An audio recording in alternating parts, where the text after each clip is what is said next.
Bom, pessoal, bom dia. Meu nome é João. Mais uma vez vamos começar mais uma aula, beleza? E hoje a gente vai falar sobre o controle hormonal e o metabolismo de lipídios. Nossa aula de hoje é bem curtinha, como eu falei, então vamos lá. Antes de tudo, eu queria relembrar uns conceitos com vocês. O que são lipídios? Beleza? Os lipídios eles são moléculas popularmente conhecidas como gordura, formados principalmente por ácidos graxos e um álcool, ok? A gente, como eu falei, conhece eles como gorduras e os alimentos ricos em lipídios que a gente tem na nossa alimentação são os óleos vegetais, as carnes de animais como porcos ou bovinos, que também são carnes muito gordurosas, ok? Os peixes também são ricos em gorduras, só que são gorduras um pouco mais saudáveis do que, né, as gorduras que nós encontramos nas carnes de boi e de porco. E é isso. Como funciona o metabolismo desses lipídios no nosso corpo? O metabolismo deles começa pela digestão, beleza? E como acontece essa digestão? A gente já estudou que a natureza dos lipídios, da molécula lipídica, ela é uma natureza apolar, ok? Hidrofóbica, ela não se dissolve em água. E o nosso corpo é quase que totalmente composto por água. Então, como que acontece a dissolução, a digestão, o transporte dessas moléculas? Primeiro de tudo, o início da digestão de lipídios acontece na primeira porção do nosso intestino delgado, ok? Que a gente chama de duodeno. Nessa porção vai ocorrer a secreção dos sais biliares, entenderam? Esses sais biliares são um líquido produzido pelo nosso fígado e eles ficam armazenados na vesícula biliar e eles são ricos em moléculas emulsificantes. O que essas moléculas vão fazer? Elas vão transformar as moléculas de lipídio em gotículas muito menores. Isso aumenta a superfície de contato e facilita a ação das enzimas que digerem esses lipídios, ok? Essas enzimas são chamadas de lipases, ou seja, as lipases vão ser as enzimas responsáveis pela digestão dos lipídios. A maior quantidade de lipases que a gente encontra no nosso corpo vão ser encontradas no suco pancreático. Esse outro líquido ele vai ser produzido por outro órgão, pelo pâncreas, beleza? Essas enzimas vão quebrar as moléculas de lipídio em ácidos graxos e glicerol. Lembra que eu falei que os lipídios são formados por ácidos graxos e uma molécula de álcool? Beleza. Então, os lipídios complexos são quebrados em lipídios mais simples, e esses vão ser quebrados em ácido graxo e glicerol. Isso facilita a absorção, porque, como eu falei para você, essas moléculas são apolares, elas não se dissolvem em água. Então, para que elas sejam absorvidas e transportadas, elas precisam estar nas menores unidades possíveis, beleza? Bom, então como acontece? Essas moléculas são quebradas nessa digestão pela ação das lipases com auxílio dos sais biliares. Essas moléculas vão ser absorvidas lá no nosso intestino e dentro das células intestinais, que são chamadas de enterócitos, essas moléculas vão ser remontadas em triglicerídeos ou triglicérides, beleza? Por que elas são remontadas dessa forma? Para que elas sejam transportadas pelo nosso corpo, elas precisam do auxílio de proteínas. Onde essas moléculas por onde elas vão ser transportadas no nosso corpo? Pela corrente sanguínea. O nosso sangue, também tem uma grande porção dele é formada por água. Então essas moléculas teriam uma dificuldade muito grande de ser transportadas isoladas, sozinhas, na nossa corrente sanguínea. Então a gente conta com a ajuda de lipoproteínas chamadas de quilomicrons. Esses quilomicrons vão ser lipoproteínas que vão transportar os triglicerídeos pela nossa corrente sanguínea. Então, os ácidos graxos e o glicerol vão ser absorvidos pelo intestino, as células intestinais vão remontar esses lipídios em triglicerídeos, e esses triglicerídeos vão ser transportados dentro dessas lipoproteínas aqui, chamadas de quilomicron. Esses quilomicrons eles não vão ser lançados direto na corrente sanguínea. Primeiro, eles vão ser lançados na circulação linfática, para depois eles alcançarem a corrente sanguínea. Beleza? Esses quilomicrons eles têm uma característica muito interessante. Na verdade, todas as lipoproteínas que transportam lipídio, elas possuem uma característica anfipática.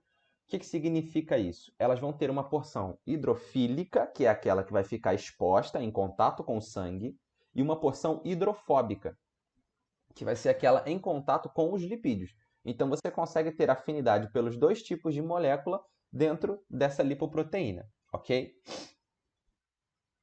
E só relembrando, como eu falei, todos os lipídios eles possuem uma grande dificuldade de serem transportados na nossa corrente sanguínea por conta dessa característica hidrofóbica, da natureza hidrofóbica deles, porque o nosso sangue é composto por grandes quantidades de água, ok?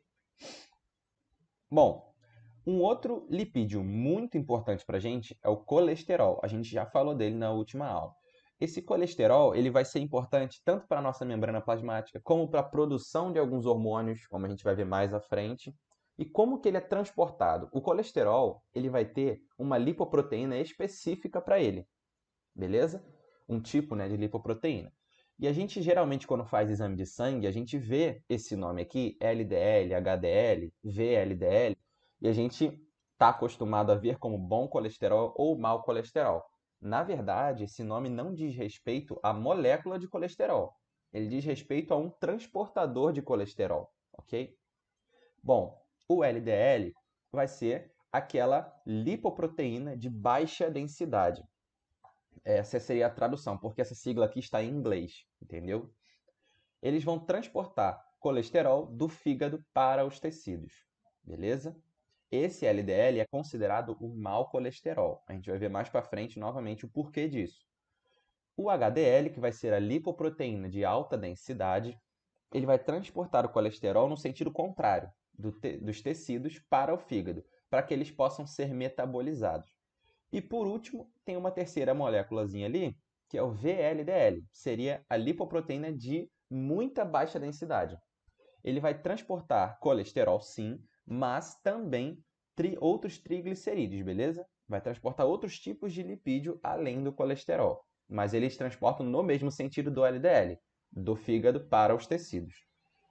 Agora, por que o LDL é considerado um mau colesterol? Esse sentido de transporte dele, do fígado para os tecidos, nesse sentido, pode ocorrer grande depósito de colesterol na corrente sanguínea. Entenderam?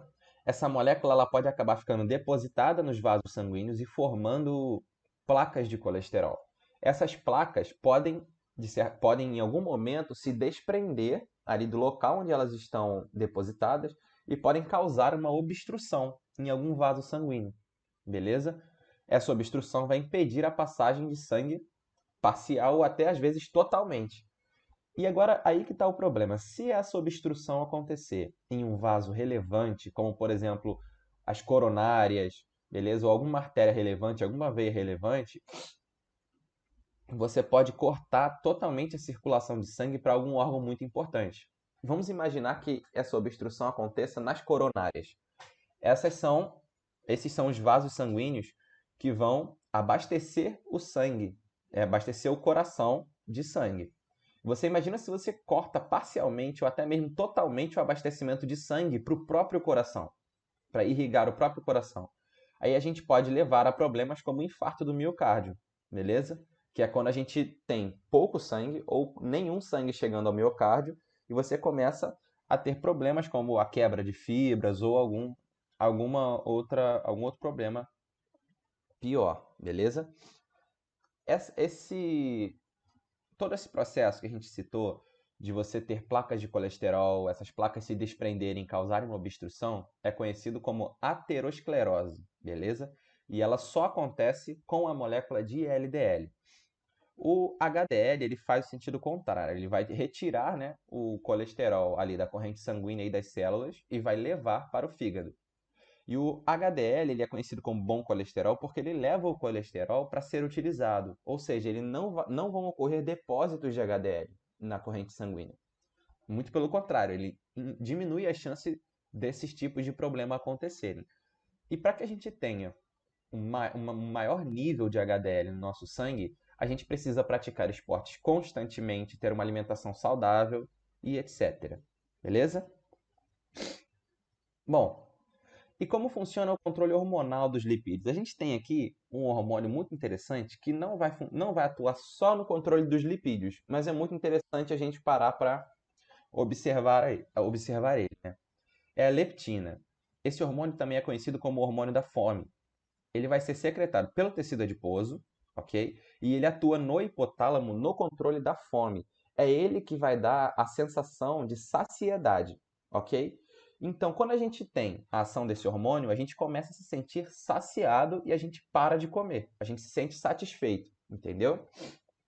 Existem alguns estudos muito interessantes com ratos de laboratório, onde eles conseguem comparar o acúmulo de gordura em um ratinho que produz a leptina e outro que não produz. E aí você vê que aquele que não produz a leptina acaba ingerindo uma quantidade muito maior de alimento. Isso faz com que ele tenha um depósito de gordura, de lipídios, muito maior. Inclusive, existem alguns tipos de obesidade que estão associadas à produção desse hormônio aqui. Geralmente são problemas genéticos, a pessoa já nasce com uma deficiência na produção de leptina ou com a total ausência da produção desse hormônio e acaba ingerindo uma quantidade muito maior de alimento do que deveria. Seguindo aqui, a gente chega aqui na última parte da nossa aula com os hormônios esteroides. O que são hormônios esteroides? São todos aqueles hormônios que são produzidos a partir do colesterol, ou seja, eles têm origem lipídica, ok? O primeiro deles... Ah, não, perdão. Antes da gente iniciar os hormônios, tem uma informação interessante aqui sobre a origem do colesterol para a produção desses hormônios. Ela pode ser endógena, ou seja, ela vem de dentro do nosso próprio organismo, endo significa dentro, interior, ou ela pode ser exógena, a partir da ingestão de alimentos. E aonde a gente encontra colesterol nos alimentos? Nas carnes de boi, na carne de porco, ok? Bom, agora sim a gente entra nos hormônios esteroides. O primeiro dele é a progesterona, um hormônio feminino muito importante, e ele vai ser produzido nos ovários. Esse hormônio, ele vai preparar o útero para a implantação lá do zigoto. Ocorreu a fecundação, foi formado o zigoto, ele começa a sofrer aquelas sucessivas divisões celulares e ele vai sendo transportado das trompas até a parede do útero, até o endométrio. E é a progesterona que prepara esse endométrio para receber o zigoto, ok? E aqui ele diz o seguinte: ele é essencial na manutenção da gravidez. Quando os níveis de progesterona caem na mulher, a gente vai ter um processo chamado de menstruação, beleza? Então, o que impede o útero de liberar lá as suas células e levar à menstruação são os níveis de progesterona no corpo da mulher. Então, quando a mulher está grávida, a gente precisa que esses níveis sejam mantidos. E os níveis de progesterona durante a gravidez são mantidos por um outro hormônio chamado de beta-HCG. Mas isso é coisa para outra aula, né? Vamos focar aqui. Outro hormônio muito importante, que é um esteroide também, é a testosterona. A testosterona vai ser produzida nos testículos e vai ser responsável pelas características masculinas secundárias. Esse hormônio aqui, ele também está presente nas mulheres, mas em níveis muito menores do que nos homens, ok? Agora, ele é produzido nos testículos, então como que ele está presente também nas mulheres? Vamos ver, no próximo hormônio aqui a gente já tem uma dica sobre como isso acontece. O próximo hormônio para a gente é o estrogênio. Esse hormônio ele vai também participar do ciclo ovariano. Ele ajuda a manter, né, o útero preparado para receber o zigoto no período, né, lá teve fecundação, o que eu acabei de comentar com vocês. E o estrogênio ele pode ser convertido em testosterona por ação de um hormônio, de uma enzima, perdão, chamada de aromatase, que é produzida pelo tecido adiposo, ok? Bom, e temos dois hormônios muito interessantes aqui no final, que são chamados de hormônios corticoides. Os glicocorticoides, eles vão estimular a gliconeogênese e aumentam a degradação de lipídios e proteínas. E por último, os mineralocorticoides, que vão atuar nos rins, aumentando a reabsorção de sódio.